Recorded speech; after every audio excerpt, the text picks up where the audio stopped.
మీకు వార్తలు రాయడం, విశ్లేషణ చేయడం వచ్చా? అన్యాయాన్ని ప్రశ్నించడం తెలుసా? ఇంకెందుకు ఆలస్యం? క్యూ న్యూస్ మిమ్మల్ని ఆహ్వానిస్తుంది. క్యూ న్యూస్లో పనిచేయటకు అనుభవం గల కంటెంట్ రైటర్స్ కావాలను. సంప్రదించవలసిన నెంబర్లు 8688926084.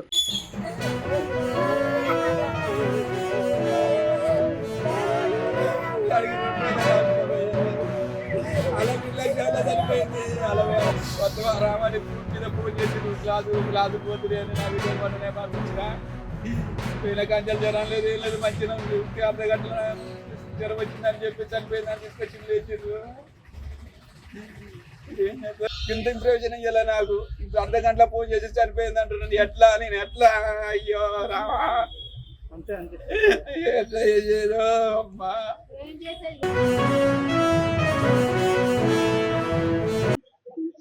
ఇటీవలి కాలంలో గురుకులాలే కావచ్చు, సాంఘిక సంక్షేమ హాస్టల్లే కావచ్చు, లేకపోతే బీసీ హాస్టల్లే కావచ్చు, ఈ నెల వ్యవధిలోనే సూర్యాపేట జిల్లా వ్యాప్తంగా ఒక ముగ్గురు మరణించడం జరిగింది. అసలు ఈ మరణాల వెనుక అసలు కారణం కూడా అధికారులు తెలియలేకపోతున్నారు. ఇక్కడ మన దగ్గర ఈరోజు దోసపాడు గురుకుల పాఠశాలలో మాచినపల్లికి సంబంధించినటువంటి సరస్వతి అనే విద్యార్థి చనిపోవడం జరిగింది. ఉదయం తల్లిదండ్రుల దగ్గర మనం ఉన్నాం, వారి మనసు అమ్మ అసలు ఏం జరిగింది తల్లి? ఏం లేదన్నా, ఇక్కడికి 3 రోజుల తోలిచ్చి పాపని 3 రోజుల క్రితం తోలిచ్చిన. సండే రోజు గిట్ట పేరెంట్స్ తో మాట్లాడింది. పాపకు జ్వరం లేదు, ఫిగర్ లేదు, ఏం లేదు. ఈ రోజు ఉదయం ఫోన్ చేసి 7:30కు ఫోన్ చేసి పాపకు కొంచెం జ్వరం ఉంది, తీసుకుపోదు రారన్నారు. అంటే సర్లే మేడం వస్తున్నలే మేడం వస్తా అన్న. 9 వరకు వస్తలే అన్న. 9-10 సర్లే రారు. మళ్ళీ అమ్మట 2 నిమిషాలు మళ్ళీ ఫోన్ చేసి అది సీరియస్ ఉంది, బాగా జ్వరం ఉంది, మేము సూర్యాపేట తీసుకొస్తున్నాం, సూర్యాపేట రారి ఆ ఏరియా హాస్పిటల్లో మేము అడ్మిట్ చేస్తాం, మీరు వచ్చి తీసుకుపోయి బయట నన్న ఈయన అడ్మిట్ చేసుకుందరు అన్న. సర్లేని వచ్చినాం. మేము తొందర వచ్చేసరికల్లా పాపను చూపెడతలే. పాప ఏదంటే ఆగాగురు అని ఫైలు కాగితాలు రాసుకుంటా ఇది మీ సంతకం పెట్టంటారు. నేను ఎట్లా పెట్టిన ఏం సంగతి మేడం అంటే మీ పాప లేదంటారు. పాప ఎందుకు లేదు? మీరు అర్ధగంటలో ఫోన్ చేసి నా పాప ఏమైంది, నిన్నేం ప్రయోజనం చెప్పారు, నిన్నున్న పాప ఇవ్వాలి ఎట్లా ఏమైంది, మీ నిర్లక్ష్యం వల్ల నా పాప చనిపోయింది. చివరిగా మీ కూతురు నీతో ఎప్పుడు మాట్లాడిందమ్మా? ఆదివారం రోజు మాట్లాడింది. ఏమంది? ఏమనలే, మమ్మీ నా దగ్గరికి ఈ రోజు ఎందుకు రాలేదన్నారు. అండ్ మా పెద్ద పాప కూడా హాస్టల్లో ఉంటది. నేను ఇలా అక్క కాడికి వచ్చినమ్మా, మళ్ళీ సండే నీ కాడికి వస్తా అంటే మా అన్న వాళ్ళ కొడుకు పోయిండు. ఆడికి పోయి అన్నం పెట్టిండు, తిన్నది, ఫోన్ మాట్లాడింది, కాసేపు ఏడ్చింది. అమ్మ మళ్ళీ ఆదివారం నీ కాడికి తప్పకుండా వస్తా, మా 3 పిల్లలు గురుకులానే ఉంటారు, ఏటని పోవమ్మ డాడన్నయ్య కాడికి పోయిండు, నేను అక్క కాడికి వచ్చినా, నీ కాడికి మళ్ళీ సండే వస్తామ్మా అన్న. అంటే సర్లే మమ్మీ అన్నది. ఇక అదే లాస్ట్ మాట. ఉదయం దోసపాడు దగ్గర ఇంజక్షన్ వేసినప్పుడు పండుకుంది పాప, బాటిల్ ఎక్కుతుందంటే మాతో మాట్లాడియండి, మేము మాట్లాడతామని అన్నాం. అంటే వాళ్ళు అన్నారు కదా పాప పండుకుందండి, మేము ఎట్లా లేపము, మళ్ళీ మేము గవర్నమెంట్ హాస్పిటల్ తీసుకొస్తున్నాం, అడికి రారి ఆ నుంచి వెళ్ళి ప్రైవేట్గా చూపించుకుందరు అని అన్నారు. అంటే సర్లే మరి మేము వస్తున్నాం మేడం అని మేము అన్నాం. అన్న తర్వాత ఇంటికాంచి బయలుదేరేటప్పుడు ఆ నర్స్ మేడానికి ఫోన్ చేసినాం. దాదాపు 10 సార్లు అంటే ఫోన్ చేసినాం. నర్స్ మేడం ఫోన్ ఎత్తట్లే. ఆమె ఫోన్ ఎత్తినప్పుడే నేను అన్నా కదా మన బుజ్జికి ఏమో అయ్యే ఉంటది, నర్స్ మేడం ఫోన్ ఎందుకు ఎత్తదు, మన బుజ్జితో మంచిగా ఉంటే ఒకసారి కాకపోయినా ఒకసారి మాట్లాడిపి. తోటి విద్యార్థులు ఏమైనా మీరు అడిగి తెలుసుకున్నారా? వాళ్ళు ఏం చెప్తున్నారు? డైరెక్ట్ ఇడికే వచ్చినాం. అంటే మీకు అనుమానం ఉందమ్మా? వచ్చిన వాళ్ళు ఆటోలో తీసుకొచ్చిరారు సార్. ఇక్కడ వచ్చిన వాళ్ళు ఆటోలు తీసుకొచ్చి డెడ్ బాడీ తీసుకొచ్చి అల్లేసారట. పాప ఎప్పుడు 5th ఎప్పుడు చనిపోయింది కూడా మాకు ఇంప్రెషన్ తెలియదు. ఎన్నో నైట్ ఎప్పుడు చనిపోయిందో ఇంప్రెషన్ ఇవన్నీ. సరస్వతి ఎవరైతే మృతి చెందిన సరస్వతి తల్లిదండ్రులు మాత్రం కన్నీరు మున్నీరు అవుతున్నారు. వాళ్ళు అనేది ఏంటంటే నా పాప యాక్టివ్గా ఉండేది, ఆదివారం రోజు కూడా నా పాప నాతో మాట్లాడింది, చలాకీగా ఉండే నా కూతురు చనిపోవడం చాలా ఇబ్బందికరంగా బాధాకరంగా ఉంది. ఎందుకంటే అక్కడ ఉన్నటువంటి ఎవరైతే ప్రిన్సిపాల్ కావచ్చు, టీచర్లే కావచ్చు, సరైన వైద్యం అందించకపోవడం వల్లే మాకు అనుమానం వస్తుంది. ఎందుకంటే వాళ్ళు ఏదో మభ్య పెడుతున్నారు తప్ప ఏం లేదు. ఇదే విషయాన్ని మనం విద్యార్థి సంఘం నాయకులతో మాట్లాడే ప్రయత్నం చేద్దాం. సరస్వతి మృతిపై వెంటనే జిల్లా కలెక్టర్ అధికారులు వెంటనే సస్పెండ్ చేయాలి, కారకులైన వారిని వెంటనే సస్పెండ్ చేయాలి, కారకులైన వారిని వెంటనే సస్పెండ్ చేయాలి. న్యాయం చేయాలి కుటుంబ సభ్యులకు, న్యాయం చేయాలి కుటుంబ సభ్యులకు, న్యాయం చేయాలి.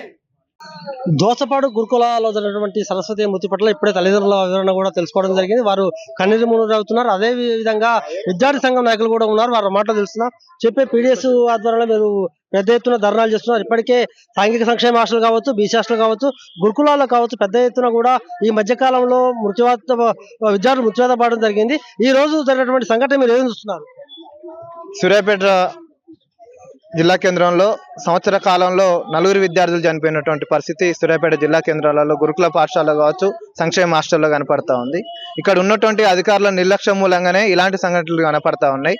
నిన్న జరిగినటువంటి ఏదైతే పెన్బాటు దోస్పాడులో గురుకుల పాఠశాలలో విద్యార్థిని సరస్వతి అనే విద్యార్థికి ఈ రోజు ఉదయం అక్కడ ఉన్నటువంటి సిబ్బంది కావచ్చు, ప్రిన్సిపాల్ కావచ్చు 7 గంటలకు మీ పాపకు జ్వరం వచ్చిందని చెప్పి 8-10 గంటల వరకు 8-10 గంటల 10 నిమిషాలకి చనిపోయిందని చెప్పడం అంటే ఎంత నిర్లక్ష్యంగా ఉన్నారో ఒకసారి మనం ఆలోచించాల్సినటువంటి అవసరం ఉంది.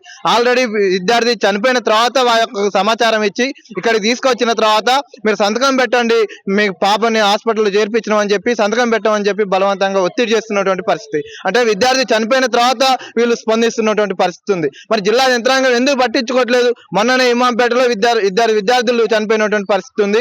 ఆత్మకూరు మండలంలో సంబంధించిన అబ్బాయి కూడా ఆ సంక్షేమ హాస్టల్లో చనిపోయినటువంటి పరిస్థితి ఉంది. ఇట్లా అనేక మంది విద్యార్థులు చనిపోతా ఉంటే ఈ ప్రభుత్వాలకి ఎందుకు స్పందన లేదనేది మేము అడుగుతా ఉన్నాం. తక్షణమే ఏదైతే కారణాలు ఉన్నాయో ఆ విద్యార్థి అనుమానాస్పదంగానే చనిపోయింది. తక్షణమే అధికారులు స్పందించి దాని కారకులైనటువంటి వాళ్ళని తక్షణమే సస్పెండ్ చేయాలా, ఆ ప్రిన్సిపాల్ బాధ్యత వహించాలి, వాళ్ళకు ఆ కుటుంబానికి 50 లక్షలు ఎగ్జిక్యూట్ చేయాలని చెప్పి మేము పీడిఎస్ గా డిమాండ్ చేస్తాం. మన విద్యార్థి సంఘం ఎస్ఎఫ్ఐ నాయకుడు శ్రీకాంత్ వర్మ మాట తెలుస్తుందాం. అన్న చెప్పండి, ఇట్లా జరుగుతున్నటువంటి మరణాలు మీరు ఏ విధంగా చూస్తున్నారు? రాష్ట్ర వ్యాప్తంగా ఉన్నటువంటి ఎస్సీ ఎస్టీ బీసీ మైనార్టీ గురుకులాలు కానీ సంక్షేమ వసతి గృహాలన్నీ కూడా మరణ కేంద్రాలుగా మారుతున్నటువంటి పరిస్థితి ఉన్నది. ఇటీవల కాలంలో ఈ సూర్యాపేట జిల్లానే కాదు రాష్ట్ర వ్యాప్తంగా చూసినప్పటికి కూడా అనేక పాఠశాలలు అనేక హాస్టల్స్ లో విద్యార్థులు చనిపోయినటువంటి పరిస్థితి ఉన్నది. విద్యార్థులు చనిపోతా ఉన్నారు. తల్లిదండ్రులకు ఈరోజు పెద్ద ఎత్తున గోస ఉంటున్నటువంటి పరిస్థితి ఉన్నది. చనిపోయిన తర్వాత పోలీస్ యంత్రాంగాన్ని ఉపయోగించి పోస్ట్ మార్టం చేయటం, ఆ డెడ్ బాడీలని ఇంటికి పంపించడం తప్ప అసలు తల్లిదండ్రులకు ఆ విద్యార్థులు ఎట్లా చనిపోతా ఉన్నారు, దాని కారణాలు ఏంటని చెప్పేసి ఇప్పటి వరకు కూడా వెల్లడించినటువంటి పరిస్థితి ఉన్నది. మనం ఈ జిల్లాలో చూస్తే ఇమాంపేటలో 2 చనిపోయారు, భువనగిరిలో 2 చనిపోయారు. నిన్నగాక మొన్న ఆత్మకూరు ఎస్సీ హాస్టల్లో ఒక విద్యార్థి చనిపోయాడు. ఇంతవరకు కూడా పోస్ట్ మార్టం రిపోర్ట్ కానీ అధికారులు కానీ ఏ విధంగా చనిపోయాడని చెప్పేసి చెప్పినటువంటి పరిస్థితి ఉన్నది. ఈ గురుకులాలకు పక్కా భవనాలు ఉండవు. అక్కడ హెల్త్ చెకప్ చేయడం కోసం ఒక నర్సు కానీ డాక్టర్ కానీ ఉండనటువంటి పరిస్థితి ఉన్నది. అదేవిధంగా అక్కడ కేర్ టేకర్ లేనటువంటి పరిస్థితి ఉన్నది. పూర్తిగా ప్రిన్సిపాల్ నిర్లక్ష్యం, వార్డెన్ నిర్లక్ష్యం స్పష్టంగా కనిపిస్తా ఉన్నది. వాళ్ళకి జ్వరం వచ్చినప్పుడు, కడుపు నొప్పులు వేసినప్పుడు, కాలు నొప్పి వచ్చినప్పుడు కనీసం అక్కడ ప్రాథమిక చికిత్స అందించడానికి కూడా అక్కడ కేర్ టేకర్స్ లేనటువంటి పరిస్థితి ఉన్నది. అక్కడ తక్షణమే స్పందించి హాస్పిటల్కి తీసుకుపోయి వాళ్ళకి ట్రీట్మెంట్ చేయించేటటువంటి పరిస్థితుల్లో కూడా అక్కడ ప్రిన్సిపాల్ కానీ వార్డెన్ కానీ చూడనటువంటి పరిస్థితి ఉన్నది. ఈ రోజు ఇక్కడ సరస్వతి అనేటటువంటి విద్యార్థిని, చిన్న అమ్మాయి 5వ తరగతి చదువుతున్నటువంటి విద్యార్థిని, ఆ అమ్మాయి జాయిన్ అయ్యి 4-5 రోజులు కూడా కావట్లేదు. చాలా యాక్టివ్గా ఉండేటటువంటి విద్యార్థిని అని చెప్పేసి తల్లిదండ్రులు చెప్తా ఉన్నారు.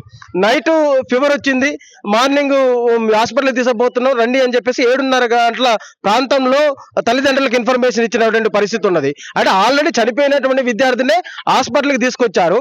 ఫస్ట్ గురుకులాకి రమ్మని చెప్పేసి చెప్తారు, తర్వాత చనిపోయింది అని చెప్పేసి ఏరియా హాస్పిటల్కి తీసుకొచ్చినటువంటి పరిస్థితి ఉన్నది. ఇప్పుడు మనం చూడొచ్చు, ఇంతవరకు కూడా తల్లిదండ్రులకు కానీ వాళ్ళకు సంబంధించినటువంటి బంధువులకు కానీ డెడ్ బాడీని చూపించినటువంటి పరిస్థితి ఉన్నది. పెద్ద ఎత్తున అక్కడ పోలీసులు మోహరిస్తారు. విద్యార్థి సంఘాలు అడిగితే వాళ్ళని కంట్రోల్ చేసేటటువంటి పరిస్థితి, తల్లిదండ్రులకు డెడ్ బాడీ చూపించినటువంటి పరిస్థితి ఉన్నది.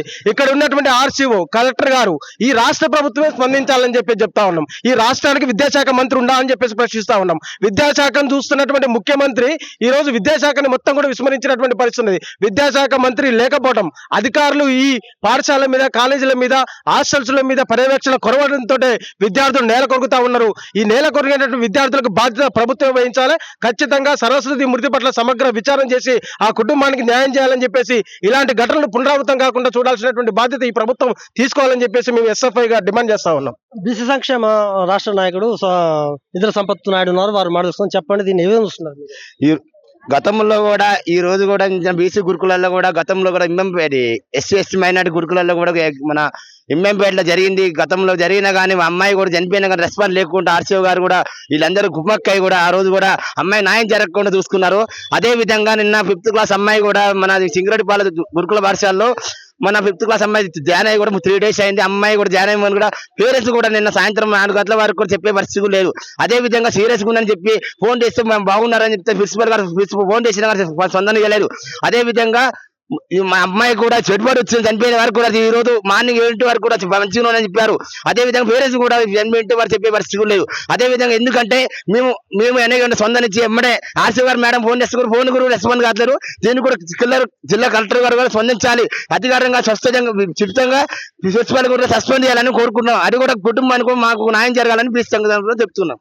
బీసీ సంఘం నాయకులు కోరుకున్నది ఒకటే, తల్లిదండ్రులు మాత్రము కన్నీరు మున్నీరు అవుతున్నారు సరస్వతి మృతి పట్ల. ఇప్పుడు నాయకులకు విద్యాసంఘ నాయకులు అనేది ఏంటంటే ఖచ్చితంగా తల్లిదండ్రులకు న్యాయం జరగాలి, మళ్ళీ ఇలాంటి పునరావృతం కాకుండా జిల్లా కలెక్టర్ గారు కూడా దాన్ని స్పందించాలి. ఇప్పటికీ రాష్ట్ర ప్రభుత్వంలో ఉన్నటువంటి సీఎం రేవంత్ రెడ్డి మాత్రం విద్యాశాఖ మంత్రిగా వ్యవహరిస్తున్నాడు, కానీ దాన్ని ప్రత్యేకంగా ఒక విద్యాశాఖ మంత్రి కేటాయిస్తే విద్యార్థులందరూ మేలు జరుగుతుంది వారు కోరుతున్నారు. క్యూ న్యూస్లో పనిచేయటకు సీనియర్ వీడియో ఎడిటర్స్ కావాలను సంప్రదించవలసిన నెంబర్లు 8688926084.